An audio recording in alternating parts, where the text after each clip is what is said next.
오늘은 골로새서 강의 24번째 시간으로 골로새서 강의 마지막 시간이 되겠습니다. 바울에게 위로가 된 동역자들이라는 제목으로 하나님의 말씀을 상고하고자 합니다.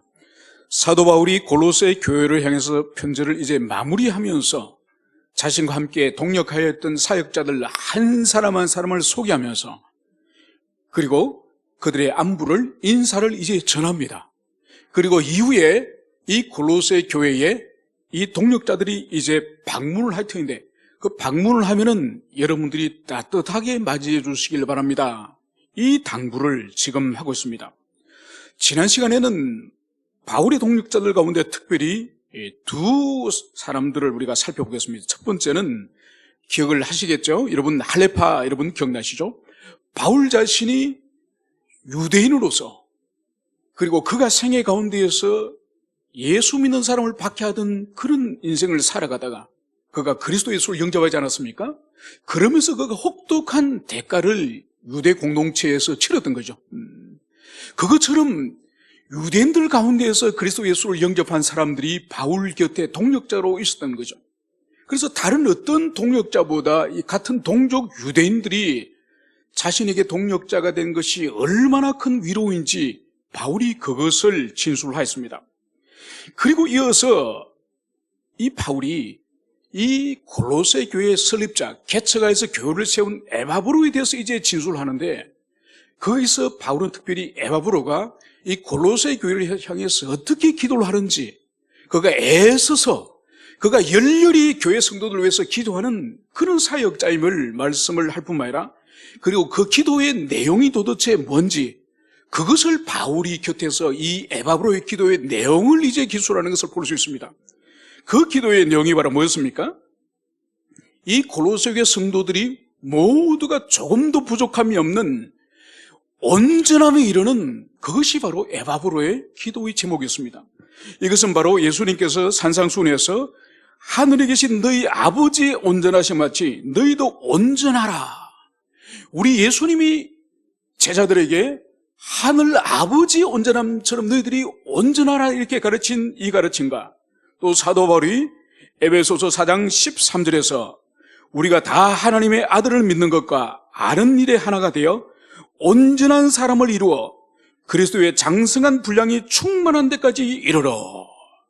그래서 바울이 또한 가르쳤던 바가 온전한 데 이르러서 그리스도의 충만한 거기까지 모든 성도들이 자라기를 그것을 바라지 않았습니까? 그래서 이 바울에게 배웠던 이 에바브로의 기도 또한 자신이 목양했던 그 골로새 교회 성도들이 모두 다 조금도 부족함이 없는 온전한 자가 되기를 이 에바브로가 기도하였음을 볼 수 있습니다. 여러분 이것은 에바브로의 주관적인 그런 기도의 내용, 주관적인 에바브로의 마음이 아니에요. 에바브로에게 이런 기도를 하게 하신 성령님께서 이 지상에 우리 교회된 우리들에게 원하시는 바가 얼마나 높은 수준의 거룩한 삶을 얼마나 순결한 얼마나 빛나고 그 깨끗한 세마포를 입은 그런 신부의 삶을 살기를 바라시는지 그것을 보여주는 거죠. 그래서 그리스도인들은 그냥 예수 믿고 잘 먹고 잘 살고 출세하고 유명해지고 건강하고 이것이 여러분 그리스도인의 도리가 아니에요. 그래서 예수님의 가르치심이나 바울이 가르치심이나 오늘 에바브로의 기도를 보더라도 우리가 온전함에 이르는 이것이 바로 하나님의 뜻인 것을 여러분들이 가슴에 새기시길 바랍니다. 여기까지가 우리가 지난주에 시간이 살펴본 바고 오늘 이제 우리 본문으로 돌아오면은 바울은 계속적으로 그의 동역자를 소개를 하고 있습니다. 오늘 14절에서는 두 사람을 소개를 하고 있는데 사랑받는 의사 누가와 또 데마가 너에게 문안하느니라. 오늘 바울은 이제 두 사람의 동역자를 소개하는데 사랑받는 의사. 먼저 여러분 이 누가를 먼저 살펴보도록 하겠습니다. 여러분 누가라고 하는 이 이름이 이것이 빛 또는 총명, 빛이 있다, 총명이 있다 이런 뜻이 이 누가의 이름입니다. 여러분 이 누가는 오늘 바울이 진술하고 있는 것처럼 사랑받는 의사라고 말씀을 하고 있습니다. 그러니까 이 누가는 그냥 의사가 아니라 사랑받는 의사라는 거죠. 여러분 이 편지의 마지막 인사 부분에서 바울이 사랑받는이라고 하는 수식어를 쓴 사람이 여러분 또 다른 한 사람이 있는 것이 기억납니까? 바로 이 편지를 이제 이 골로새에 전달하는 두기고, 이 두기교를 향해서 바울이 그는 사랑받는 형제요, 이렇게 기술을 하고 있죠. 그래서 이 누가도 두기고처럼 이 바울에게 아주 충성스러운 그런 동력자이고 요긴한 공동체의 그런 사역자임을 그것을 보여주고 있습니다. 여러분, 이 누가의 직업을 오늘 바울이 의사라고 말씀을 하고 있는데, 여러분, 오늘날은 의사가 우리 사회에서 아주 인기 있는 직업이지 않습니까? 조선시대 때만 거슬러 가더라도 의사는 양반이 아니에요. 이 중인계층입니다. 중인계층. 오늘날은 고등학교 자연계열에서는 의대 가는 것이 최고고, 인문사회 계열에서는 로스쿨 가기 위해서 법대 가는 것을 최고로 치지 않습니까? 로마 시대 때는 달라요. 로마 시대는 의사를 주로 누가 하느냐? 주로 노예들이 합니다. 그리고 현직에 있는 노예들이나 아니면은 의사질을 해서 돈을 많이 벌어가지고 이제 노예 신분을 해방돈 노예. 그래서 이 노예들이 대부분 로마 시대 때는 의사인 것을, 의사들이 노예인 것을, 그것을 볼 수 있는 거죠.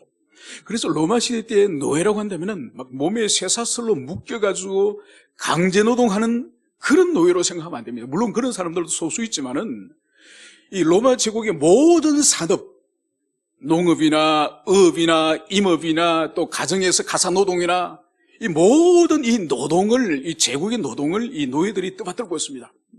그 가운데에 특별히 전문 직업, 이 전문 직업을 노예들이 많이 감당한 거죠. 그리고 오늘날은 전문 직업이 아주 높은 그런 우리 사회에서도 높은 층에 해당되지만은 로마 시대 때도 오랜 숙련과 고도의 기술과 많은 지식을 요구하지만은 노예들 가운데서 전문 직업을 아주 많이 가지고 있었던 거죠. 특히 의사라든지 약사들은 대부분 노예들이 담당하였다는 것을 볼 수 있습니다. 그래서 이 누가 또한 노예 출신으로서 해방을 한 자유로운 노예일수록 이제 자유민이 된 그런 사람일 수 있습니다. 그런데 오늘 이 누가를 이 성경 속에서 언제 등장하느냐? 이 누가는 성경 속에서 사도행전에 등장을 합니다. 그래서 사도행전 16장에 가면 바울이 이제 2차 선교를 출발하는 것이 16장이지 않습니까? 15장은 1차 선교를 마치고 예루살렘 회의를 통해서 이제 이방인들은 예수를 믿을 때 어떻게 되느냐?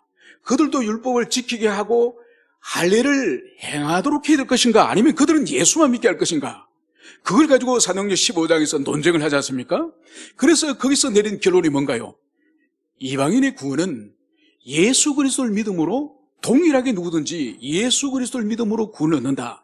다만 피를 먹지 말고 목 졸라 죽인 그 짐승을 먹지 말고 그리고 간음을 행하지 마라. 이것을 문서로 기록해가지고 이방인 교회에 다 이제 전하는 거죠. 그 일을 하고 나서 2차 선교 여행을 출발하려고 1차 선교 여행에 중심적인 역할을 하였던 바울과 바나가 협의를 하지 않습니까? 협의를 하다가 마가 요한을 함께 데려갈 것인가 말 것인가를 가지고 논쟁을 하잖아요. 그래서 외삼촌인 바나바는 데리고 갑시다. 사도 바울은 아니 중간에서 이탈한 그 마가 요한은 언제 또 중간에 그만둘지 모릅니다. 그런 사람에게 사역을 맡겨서는 안 됩니다. 그래서 두 사람이 아주 심각하게 다투다가 결국은 바울과 바나바가 결별을 하죠. 그러면서 바나바는 조카 마가 요한을 데리고 선교하러 떠나고 이제 바울은 실라라고 하는 동력자를 데리고 출발합니다. 그래서 바울과 실라는 2차 선교 여행의 동력자가 되는 거죠. 그러다가 중간에 합류한 사람이 디모데요. 그래서 디모데와 함께 또다시 동력을 하다가 이제 사도행전이 기술이 됩니다. 그래서 이 바울, 실라, 디모데 이 세 사람을 누가가 계속 기술하길 그들이라 기술하다가 어느 순간 우리는 이렇게 기술하는 걸 봅니다. 그 장면이 어디냐? 사도행전 16장에 가서 거기 가서 이 바울이 마게도니아 사역을 시작할 때에 이때에 이 누가가 우리는 이 기술을 할 때 바로 이 지점에서 드디어 이 누가가 이 바울 선교단에 동참하였음을 볼 수 있는 거죠. 그래서 이 누가는 역사 속에서 2차 선교 사역 가운데에 이 이 마게도니아 사역에서부터 쭉 동행한 것을 볼 수 있죠. 그래서 디모데후서에 보면은 디모데후서가 이 바울의 거의 이 순교 직전에 기술한 마지막 거의 책이지 않습니까? 거기 보면은 이제 다 나를 떠났다고 이제 진술을 하면서 이 누가만 나와 함께 있느니라 이 고백을 해요. 그래서 바울의 마지막 죽음의 순간, 마지막 그 순간까지 바울을 지키고 바울과 함께 동력하였던 사람이 바로 이 누가인 것을 볼 수 있습니다. 그리고 여러분, 이 누가는 바울뿐만 아니라 그 선교팀들을 이제 의료 기술로, 의사로서 이제 치유하는 그 사역에 있어서 이 바울에게 아주 큰 도움을 주었죠. 여러분, 오늘날이야 서울에 있다가 부산으로 출장 갔다가 아프면 부산에 있는 병원에 가고, 그죠? 부산에 있다가 서울에 출장 왔는데 아프면 서울에 있는 병원에 가고. 여러분, 그러지만은 2000년 전에는 병원이 어디 있습니까? 그리고 산골이나 바다를 건너거나 광야를 건널 때 아프면은, 아니, 의사가 어디 있습니까? 그냥 죽을 수밖에 없는 거죠. 그리고 바울이 활동했던 이 아시아, 유럽에 이르는 이 엄청난 대륙에는 그 지역마다 독특한 풍토병이 있는 거죠. 그래서 그때마다 병이 생기면은 이렇게 처리할 방법이 없습니다. 바로 이때 바울뿐만 아니라 바울의 선교단에게 있어서 이 누가의 존재는 그들의 생명을 지키는 아주 귀한 의료 사역자이자 동력자인 것을 볼 수 있습니다. 뿐만 아니라 이 누가는 문학적인 재능이 아주 탁월해요. 그가 기록한 두 성경이 바로 누가복음과 사도행전이지 않습니까? 이 방대한 신약 안에서 아주 방대한 양이죠. 방대한 양을 기록했는데 이 누가복음이나 이 사도행전이 아주 고급의 이 헬라어로 기록이 된 거예요. 그리고 문학적인 재능이 아주 탁월한 그런 문학가라고 볼 수 있습니다. 그리고 기술에 있어서도 이 역사가로서의 그런 인식이 있어서 아주 치밀하고 구체적으로 시간과 장소와 사건을 아주 치밀하게 탁월하게 잘 기술하는 것을 볼 수 있습니다. 그리고 무엇보다도 이 누가는 이런 장점과 탁월한 능력을 가지고 있음에도 불구하고 아주 겸손한 사람이에요. 여러분, 보통 다른 사람보다 자신이 좀 더 뛰어나고 자랑할 만한 것이 있으면 보통 사람은 어떡하죠? 막 드러내고 싶어서 몸이 건질건질하지 않습니까? 그래서 자기의 존재감을 드러내려고 뭔가를 하려고 그러지 않습니까? 이 누가는 이 사도행전이 일관되게 자기 이름 하나 들어가지 않습니다. 자기를 드러내지 않아요. 철저하게 자기가 포함되어야 된다고 한다면은 우리가. 그래서 이 누가는 참으로 성령에 충만한 사람이죠. 그래서 장점과 탁월한 능력을 가지고 있음에도 불구하고 자기를 드러내지 않고 겸손하게 바울의 순교의 마지막 순간까지 이 지킨 귀한 주의 종임을 여기서 볼 수 있습니다. 이어서 또 바울은 또 다른 동력자를 소개하고 있으니 오늘 또 데마가 너희에게 문안하느니라. 바울은 이어서 오늘 데마라고 하는 인물을 오늘 소개를 하면서 그가 너희들에게 문안을 하고 있다. 이 말씀을 여기서 기록을 하고 있습니다. 여러분, 데마가 누굴까요? 여러분, 데마라고 하는 이 인물은 성경에서 바울의 서신에서 딱 3번 등장합니다. 그래서 오늘 본절에서 등장하는 이 데마는 마가라든지 누가라든지 또 에바브라든지 이런 사람과 함께 바울이 아주 훌륭한 동력자로서 이 골로새서에서는 소개가 됩니다. 또 뿐만 아니라 빌레몬서 1장 24절에서 빌레몬에게 편지를 쓰는 그 마지막에도 지금 현재 이 데마가 자신과 함께 또 누가와 아리스하고 함께 훌륭한 동력자임을 이 빌레몬서에서도 소개를 하고 있습니다. 그런데 이 바울의 인생의 거의 노년에 기록한 디모데후서 4장 10절에서는 데마를 다르게 소개를 하고 있는 것이죠. 바로 데마는 이 세상을 사랑하여 나를 버리고 데살로니가로 갔고.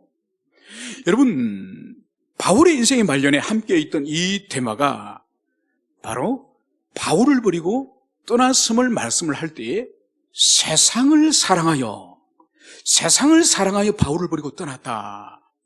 이것을 이 디모데후서에서 기록을 하고 있습니다. 여러분, 그래서 이 기독교 2000년 역사 가운데서 이 데마는 상징적인 인물입니다. 어떤 상징적인 인물이냐? 시작은 좋았지만 끝이 좋지 않은 사람. 그래서 성령으로 시작하였지만은 육체로 끝을 맺는 그런 사람을 상징하는 인물이 바로 이 데마라는 것을 우리가 기억해야 될 것입니다. 여러분, 당시에 사도 바울의 그 선교 일행, 선교단을 여러분 한번 생각을 해봅시다. 그들이 도시마다 몇 주씩이나 몇 달씩이나, 길게는 에베소 같은 교회는 3년씩 사역을 했지만은 계속적으로 아시아에서 유럽으로 이 떠돌이 같은 이런 사역의 길을 다니지 않았습니까? 그들의 입장에서 한번 생각해 봅시다. 그들에게는 로마 제국이라든지 황배 숭배의 이 체제는 거대한 바위와 같습니다. 거대한 바위와 같은 것이 자기들 앞에 있고, 그리스도 예수께서 구원자라고 하는 이 복음 전파는 이것은 그 거대한 바위에 마치 계란을 던지는 것과 같은 그런 행위를 속했습니다.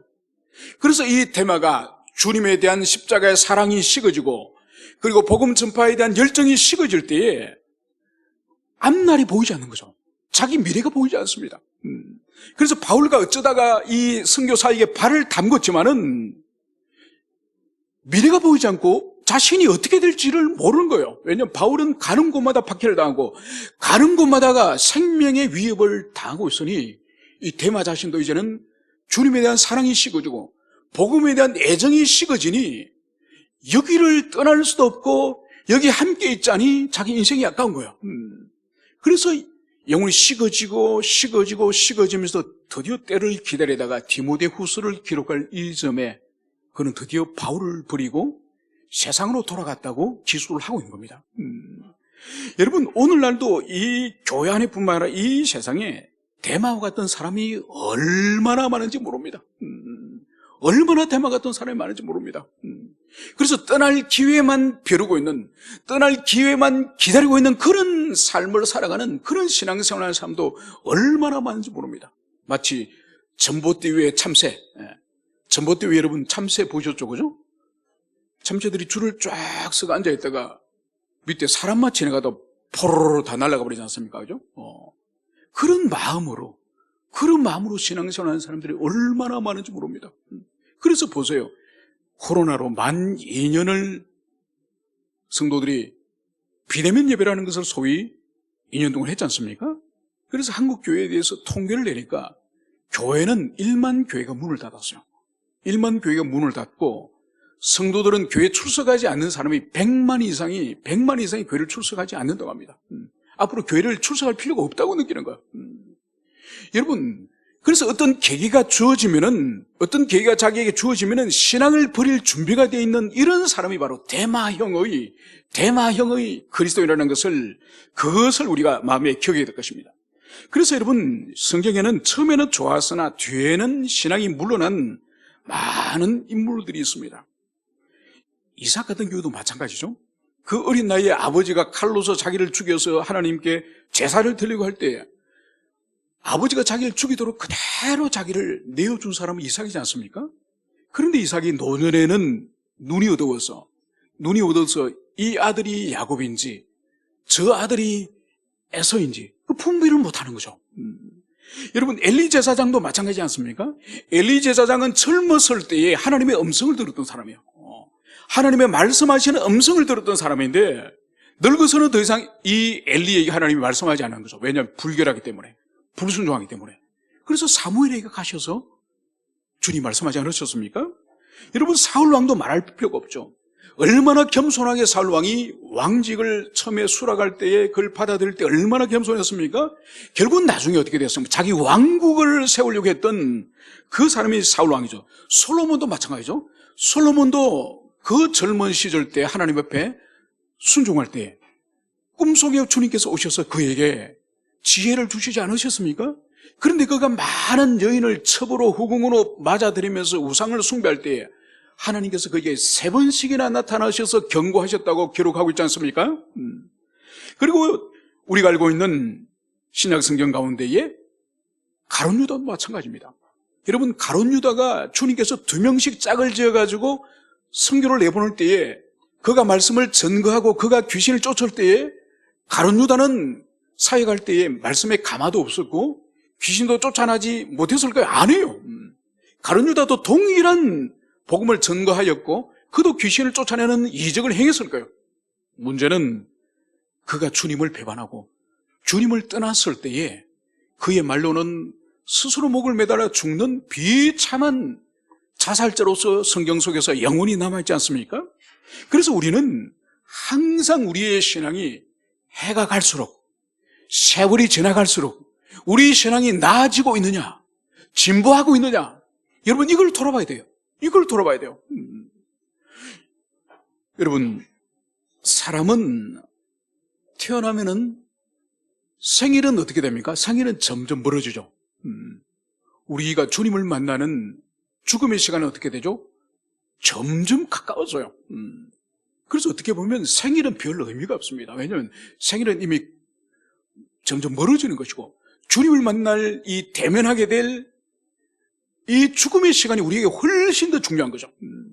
그런데 많은 그리스도인들, 그리고 대부분의 인간들을 보면은 죽음의 시간에 대해서 준비하는 사람들이 많지가 않아요.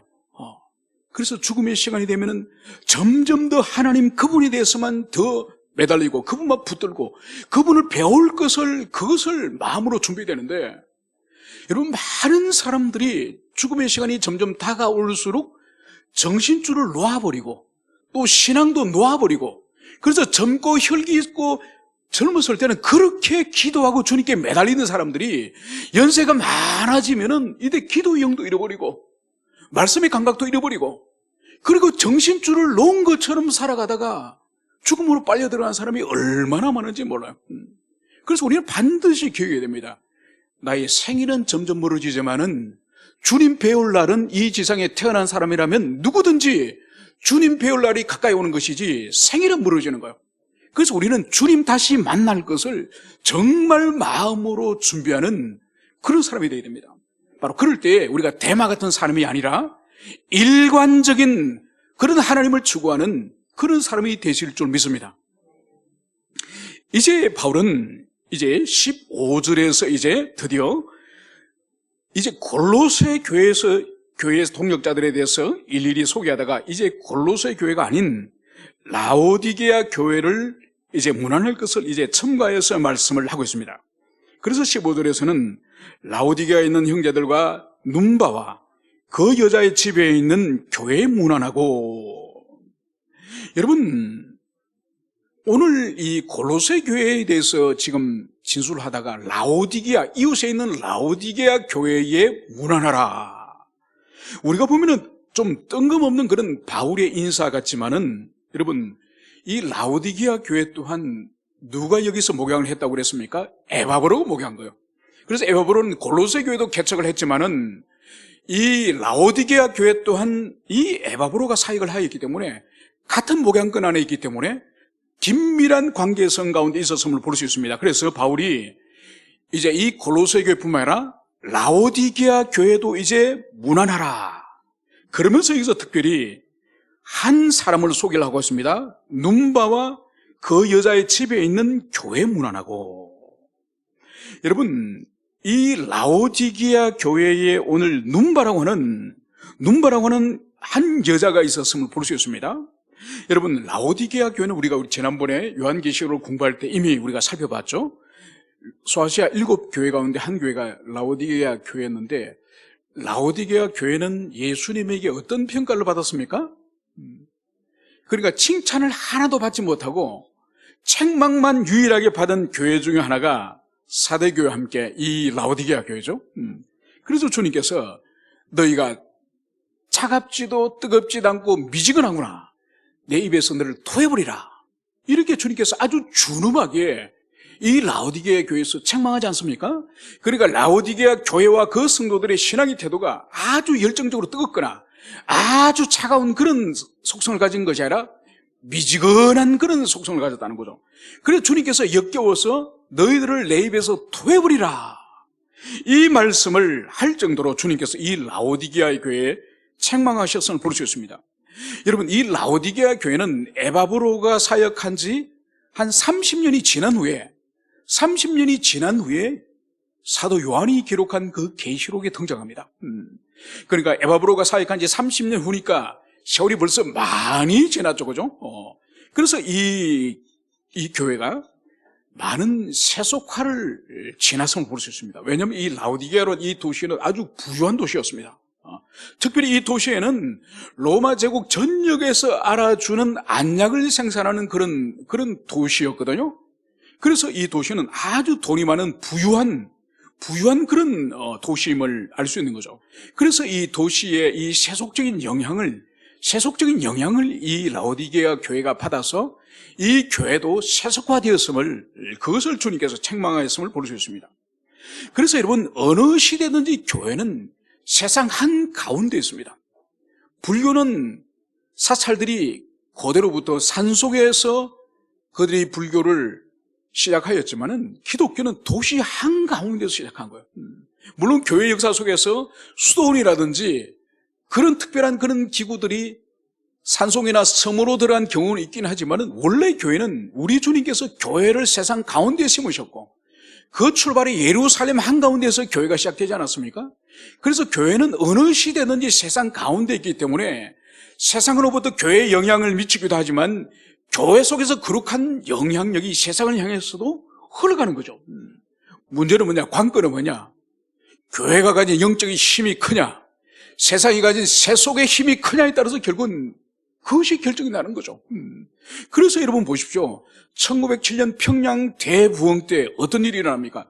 장대인 교회에서 큰 각성이 일어나니까 그 주변에 있는 교회에게 영향을 미치고 그리고 평양 전체가 영적으로 이제 각성이 일어나니까 여러분 평양 안에서 많은 사람들이 회개 자박하는 일이 일어납니다.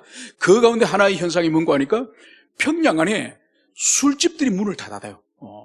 술집들이 문을 영업을 다 닫고 그리고 주일날 되면은 여러분 주일날도 지금 우리 옆에 가면 이마트 영업 합니까 안 합니까? 코스트코 합니까 안 합니까? 하죠, 그죠? 평양에는 주일이 되면 다 시장이 철시를 다요. 철시를 다 하고 영업을 하지 않았습니다. 그리고 시장 가운데서도 이제 손님들에게 물건을 속여서 팔기도 하지 않습니까? 살을 한 대를 온전히 주지 않고 좀 깎아서 이렇게 주고 한 대를 파는 것처럼 그렇게 돈을 받지 않습니까? 많은 시장에 이제 이 점포 앞에 자신이 이제 물건을 속여서 파는 것을 회개하면서 우리 집에 물건 찾아러 오라고. 여러분 이것이 뭔가 하니까 교회의 영적인 각성과 교회 하나님의 큰 은총이 임하니까 이 신자 영적 각성이 그 도시 전체의 이 도덕과 윤리를 고양을 시키는 거예요. 그래서 많은 사람들이 하나님 앞으로 돌아오는 이런 역사가 일어나는 것을 볼 수 있습니다. 그러나 여러분 이런 좋은 일만 있는 것이 아니라 여러분 부정적인 일 또한 일어나지 않습니까? 그래서 여러분 이 동성애가 어제도 서울시청 앞에 집회를 했지 않습니까? 지금 쾌어 축제 지금 하고 있지 않습니까? 정부 당국에서 시 당국에서 지금 그 동성애 축제하도록 그 공간을 지금 빌려준 거지 않습니까? 그에 대해서 한국교회 한 10만 명이 어제 모여서 옳지 않다고 하나님께로 돌아와야 된다고 시위하지 않았습니까? 여러분 이 동성애는 이 유럽에서는 중세 교회 때 이것은 범죄로서 처벌받았습니다. 그러다가 엄밀하게 이것을 하다가 소위 말해서 1968년 68혁명이라고 이 공산주의, 사회주의 이 사상가들이 더 이상 이 사상적으로, 이념적으로 사상적으로 사역하는 것이 아니라 그들이 획기적인 이 전략을 바꾸었으니 그것이 바로 뭔가 하니까 동성애를 퍼뜨리는 거예요. 그래서 여러분 이 동성애를 지지하고 이것을 합법화시키는 각국의 이 동성애 사역의 이 지도자들이 누군지 아십니까? 이 사회주의 유물론자들이에요. 그리고 이 사람들이 더 이상 정치적인 사역이 아니라 변신을 해가지고 이 문화 사역을 통해서 인간의 인권과 인간의 자유를 이 동성애 할 수 있는 이 자유를 정부나 교회가 억압을 해서는 안 된다. 억압하는 것은 그것은 오히려 죄다. 그래서 금지된 모든 것을 오히려 금지한다. 여러분 이것이 68혁명의 본질이에요. 그 배후에는 바로 사회 공존주의자들이 이 문화 전쟁으로 성전쟁으로 바꾼 것이 바로 이거예요. 이것이 바로 1968년부터 해서 지금 벌써 두 세대가 지금 지나고 있지 않습니까? 여러분 이것에 대해서 한국교회 성도들과 교회 목회자들 잘 몰라요. 아니 동성애 하도록 놔두라 그래. 자기들이 좋아서 하는 건 놔두라 그래. 이게 아니에요. 여러분 차별금지법은 본질이 뭔가 하니까 여러분, 지금도 동성애는 자유지 않습니까? 동성애를 처벌하는 건 사람 없습니다. 처벌 안 합니다. 자유롭게 할 수 있습니다. 문제는 동성애는 나빠, 이렇게 말하는 것 자체가 이제는 범죄라는 거예요. 이게 바로 차별금지법이에요. 그래서 이것이 만약 합법화될 경우에는, 유럽이 보세요. 68혁명에 의해서 동성애가 유럽에 이제 뒤덮을 때 유럽 교회는 다 침묵했어요. 그 옳지 않다고 아무 말도 하지 않았습니다. 여러분, 결국은 이것이 어떤 결과를 가져오느냐? 복음을 전할 수 없어요. 교회에서 죄를 죄라고 선포할 수 없는 그런 교회 시대가 오는 거예요. 여러분, 그래서 이 68혁명과 이 동성애가 시작되면서 완전 전 세계 기독교가 확 주저앉게 되는 그 본질이 바로 이 68혁명의 이 동성애의 이 전략, 이거예요. 여러분, 영적으로 분별해야 돼요. 사회 현상에 대해서 영적으로 분별하지 못하고 신문이나 텔레비전이나 유튜브나 방송에서 떠드는 것만 가지고 그것을 가지고 판단한다면 그 사람은 아직 참된 그리스도인이 아니에요. 그리고 영적인 통찰력을 가지고 이 사회에 일어나고 있는 현상들, 이것을 분별하고 거기에 맞춰서 우리가 처신을 할 때에 우리가 참다운 그리스도인으로 살아갈 수 있는 것이죠. 여러분, 이 눈바라고 하는 이 여자 집에 오늘 교회로 모였다는 것을 오늘 바울은 진술을 하고 있습니다. 여러분, 눈바는 이 본문 외에 성경 어디에도 눈바가 어떤 사람인지 기술을 하고 있지 않습니다. 분명한 것은 이 눈바는 여자이고 그의 가정은 교회 공동체 예배 처소로 제공되고 있다는 것이 분명히 오늘 바울은 그것을 진술하고 있습니다. 여러분, 기독교는 313년도에 기독교가 공인될 때까지 독립적인 예배당이 없었습니다. 그래서 이 모이는 사람들도 극소수였고, 그리고 모이는 처소도 독립된 예배당이었기 때문에 가정에서 주로 예배를 드렸죠. 여러분, AD 313년, 기독교가 300년이 될 때까지 로마 제국의 10%가 되지 않았습니다. 한 7, 8% 정도가 되었다고 칩니다. 그러니까 100년에 3%가 늘질 않은 거예요. 그러니까 여러분, 당시는 박해시대이기 때문에 죽음을 담보로 하지 않고는, 예수를 믿다가 적발되어서는 내가 그날 저녁에라도 사자밥이 되거나 그날 저녁에라도 내가 십자가에 밖에서 내가 죽겠다고 하는 사람만 예수를 믿었던 거예요. 그러니까 아주 극소수죠. 그래서 100년에 기독교인의 증가율이 2, 3% 이상을 증가하지 않은 거죠. 그래서 극소수의 사람들이 모여서 가정에서 예배를 드렸습니다. 여러분, 교회 처소로서 가정을 바치는 사람은 어떤 사람일까요? 여러분, 목숨을 건 사람이에요. 예수를 믿어도 죽임을 당하는 시대에 그 교회 공동체로서 그 가정을 예배 처소로 하나님께 드리는 그 사람은 얼마나 자신을 헌신하고 바친 그 사람이겠습니까? 오늘 여기서 등장하는 이 눈바라고 하는 이 여인이 바로 그런 사람이에요. 여러분, 왜 사람들이 하나님 앞에 인색한 삶을 살까요? 왜 시간을 드리기도 싫어하고 우리의 건강과 힘을 하나님께 드리기 싫어하고 왜 우리 가진 것을 하나님께 드리기를 싫어할까요? 그런 하나님의 사랑을 진정으로 그 사랑을 경험하지 못하였기 때문에, 아직 그 사랑이 이루어지지 못하였기 때문에 여러분, 그런 거 아닐까요? 여러분, 우리의 자녀를 할지라도, 우리 부모를 할지라도, 여러분, 우리가 지극히 사랑하면은 명절 되면은 선물을 보내고 또 좋은 것이 있으면 함께 나누고 싶고, 여러분, 인간에 대해서 자신을 낳아주고 키워준 부모에 대해서도 여러분, 자기 것을 다 주고 싶은 것이 인지상정이에요. 그런데 아들을 보내셔서 우리의 영원한 형벌인 지옥 형벌을 주님께서 대신 당하셨고, 그리고 우리에게 영생을 주신 그분을 향해서 참된 사랑이 일어나면 뭐가 아깝습니까? 그래서 이 눈마 같은 이 여인은 자기 집을 온전히 예배 처소로 바친 그런 삶을 살아갔음을 여기서 볼 수 있습니다. 여러분, 이것은 성경 가운데에 이 눈마뿐만 아니에요. 예루살렘 교회 처소를 제공한 마가 요한의 어머니 마리아, 그리고 빌립보 교회의 모이는 예배 처소로서 제공한 이 자주 옷감 장수 루디아, 그리고 고린도 교회의 예배 처소로 제공한 가요, 그리고 에베소 교회의 그 성도들에게 예배 처소를 제공한 브리스길라 아굴라 부부. 여러분, 성경에는 자기가 그리스도인일 뿐만 아니라 자기 모든 것을 하나님께 드린 이런 사람에 대해서 기록을 하고 있는 것입니다. 여러분, 그래서 진정으로 주님을 사랑하고 그분에 대해서 우리가 사랑에 사로잡히면은 우리 자신을 온전히 드릴 수가 있는 거예요. 우리가 자유할 수 있는 거예요. 여러분, 왜 우리가 자유하지 못하는 거 아닙니까? 항상 주님 거와 내 것 사이에 거래를 하기 때문에 우리가 자유하지 못한 거예요. 내가 주님의 것이 확실히 되면은, 내가 주님의 것이 되기 때문에 내가 가진 소유도 당연히 주님 것이 되는 것이죠. 여러분, 그러면 자유한 사람이 되는 거예요.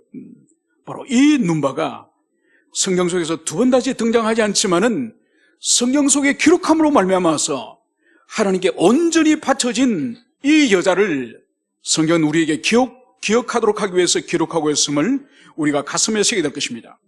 이어서 바울은 4장 16절에서 이 편지를 너희에게서 읽은 후에 라오디게아 교회에서도 읽게 하고 또 라오디게아로부터 오는 편지를 너희도 읽어라, 이렇게 당부를 하고 있습니다. 그러니까 이 골로새서 이 편지를 골로새 교회만 읽지 말라는 거예요. 이 편지를 다시 필사해가지고 뺏겨서가지고 이 편지를 이 라오디게아, 인접해 있는 라오디게아 교회에서 읽도록 그것을 하라. 그리고 라오디게아 교회도 바울이 어떤 서신을, 편지를 보냈는데 그 편지도 오면은 이 골로새 교회에서 함께 읽고 함께 나누라, 이 말씀을 하는 거예요. 그래서 여기서 이 라오디게아 교회에서 오게 될 이 편지가 도대체 뭔가, 여기에 대한 학자들의 논쟁이 있는 거죠. 그래서 라오디게아 교회에 바울이 독특하게 그 교회에 보낸 어떤 편지가 있다고 주장하는 그런 사람들도 있지만은 그게 아니라 바로 에베소서, 바로 이 시기에 같이 에베소서도 기록을 하지 않습니까? 그래서 에베소서가 라오디게아 교회를 거쳐서 이 골로새 교회도 오도록, 회람하도록 그렇게 조치를 취했다는 거죠. 그래서 이것은 이 바울의 서신이 회람용 서신이라는 것을 볼 수 있는 거죠. 이런 회람용 서신이라는 것은 뭔가 하니까 바울이 분명히 지역교회에 대해서는 9개 지역교회에 대해서 편지를 보냈지 않습니까?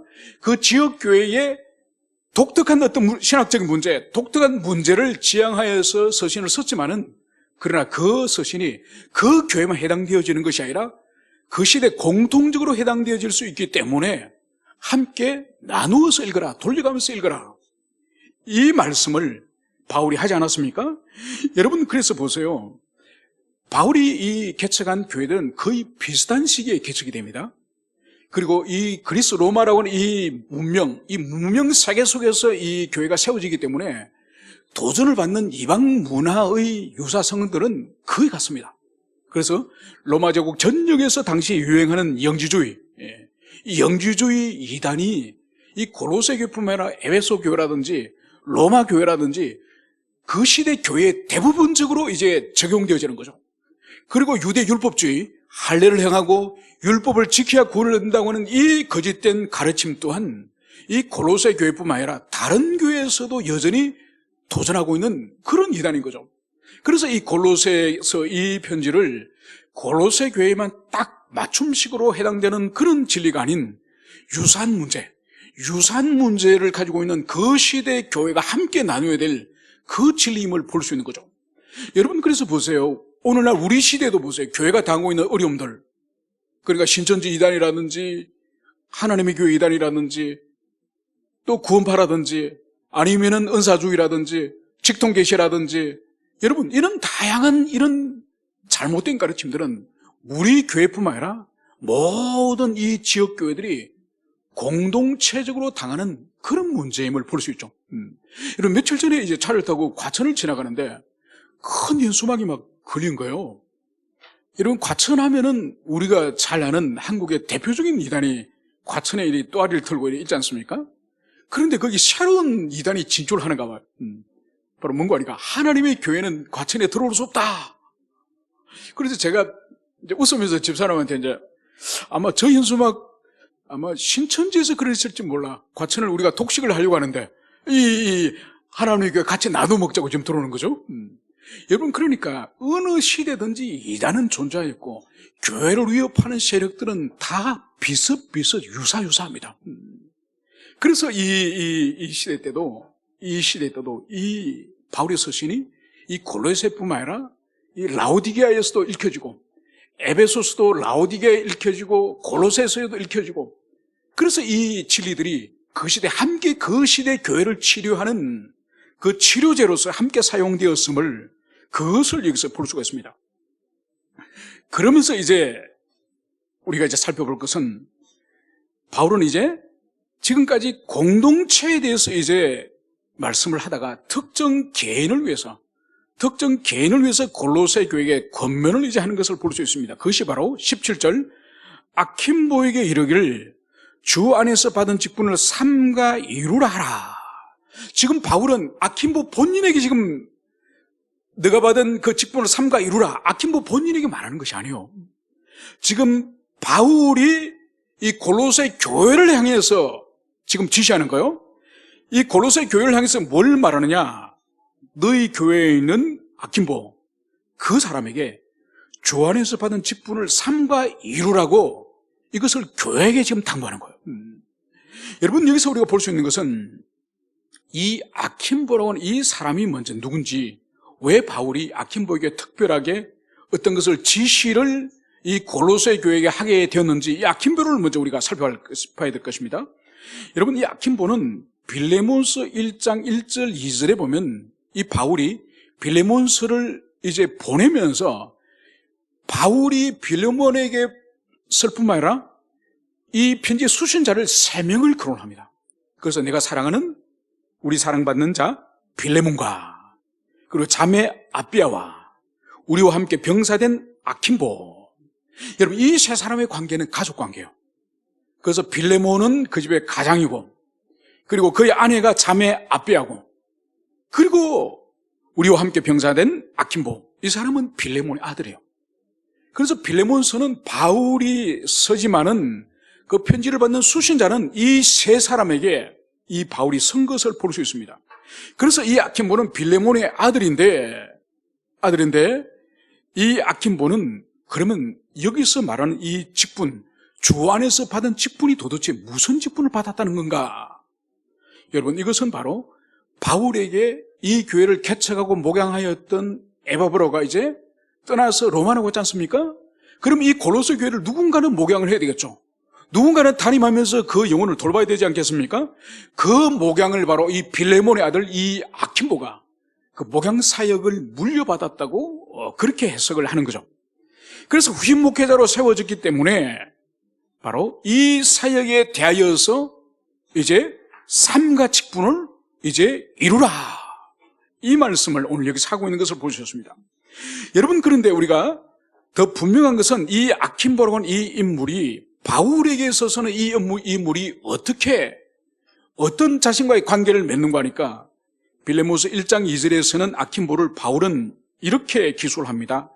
우리와 함께 병사된 아킨보.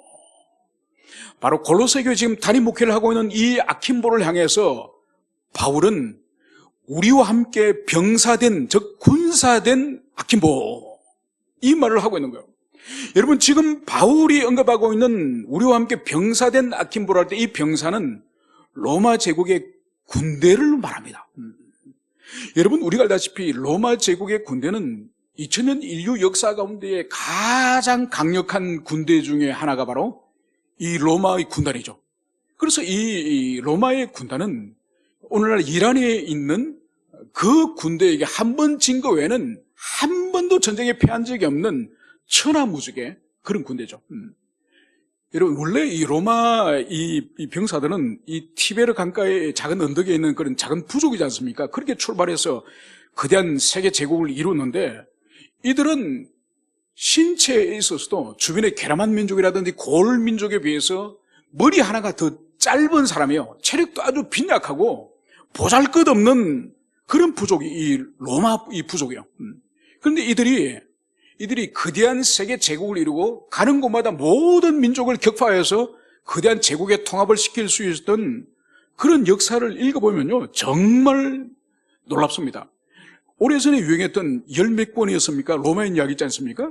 여러분 거기 보면은 시온과 나나미가 이 로마가 어떻게 하루아침이 아닌 이 천년의 역사 동안에 어떻게 그들이 성장하는지 그것을 기술하고 있습니다.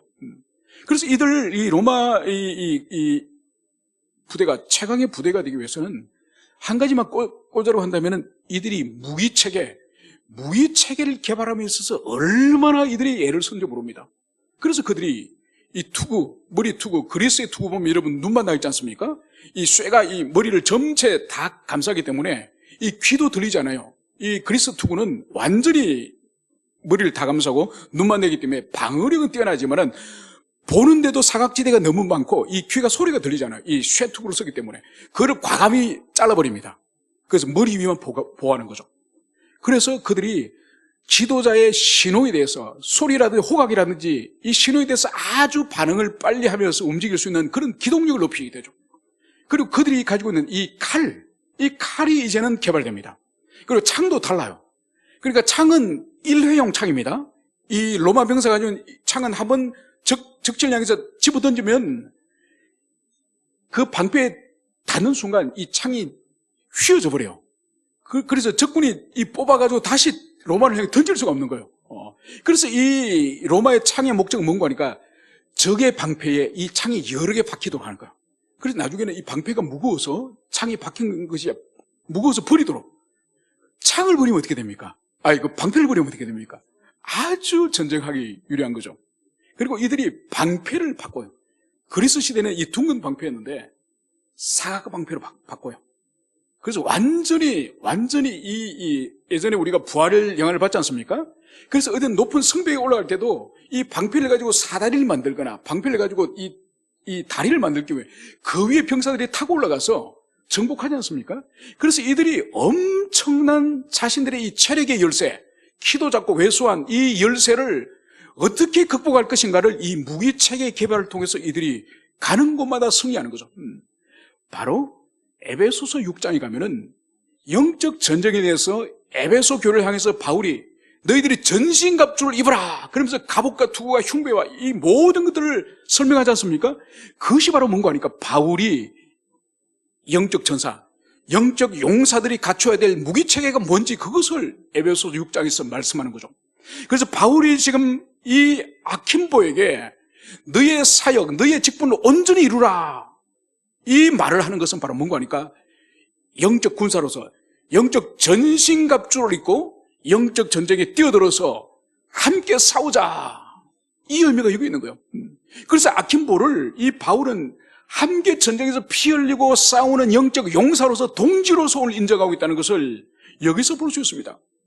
여러분, 그래서 우리에게 필요한, 오늘날 현대에 필요한 것이 뭔가 하니까 그리스도인들이 영적 전쟁의 감각, 그리고 우리 자신이 영적 전쟁에 참여하는 영적 전사라는 이 감각이 현저하게 없는 거예요.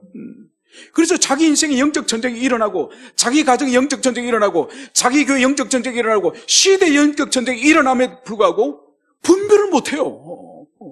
지금 전쟁터에 와 있는데 놀이터에서 지금 놀이동산에서 놀고 있는 것처럼 그런 정신을 가지고 신앙생활하는 거예요.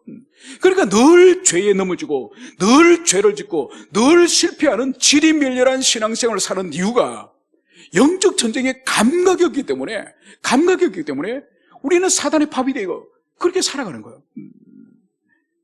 이제 바울은 이제 마지막으로 이렇게 말씀을 하고 있습니다. 18절에서 내가 매인 것을 생각하라. 은혜가 너에게 있을지어다. 여러분, 바울은 마지막 인사를 이 골로새 교회를 향해서 마지막 인사를 자신을 생각하고 자신을 기억하라는 것인데 뭘 기억하느냐?